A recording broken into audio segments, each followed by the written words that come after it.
To Professor Dawkins, how do you explain the origin of the laws of physics? I do not know the origin of the laws of physics, as I've said again and again. What I do know is that whatever they are, and I've said this again and again, whatever they are, it certainly doesn't help to propose that they were designed by a conscious intelligence, because that simply makes a bigger question than you've solved. Now, the laws of physics, to break that down a little more, it has been suggested that the laws of physics are extremely fine-tuned, and that if they were any different, the universe as we know it wouldn't exist, stars wouldn't exist, chemistry wouldn't exist, biology wouldn't exist, and we wouldn't exist.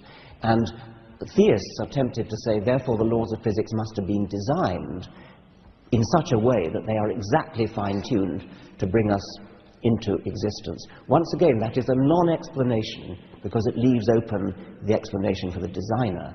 There are many physicists who explain that by saying, well, with the so-called anthropic principle, saying that we could only exist in a universe which has the right laws and the right constants to bring us into existence, and therefore the fact that we're talking about it determines that we must be in such a universe.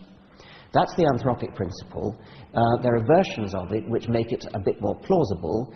For example, the multiverse theory, that there are lots of different universes, that we live in a kind of bubbling foam of universes, and each bubble in the foam has a different set of laws of physics. The vast majority of those laws of physics are not conducive to giving rise to us. A tiny minority are conducive to giving rise to advanced life forms. And once again, the anthropic principle comes in. We could only exist, we could only be in one of those bubbles that has the necessary laws of physics to bring us into existence. And therefore, obviously, since we do exist, since we're talking about it, we must be in such a universe. I haven't answered the question, but what I hope I have done is to show that whatever else the answer is, it cannot be God.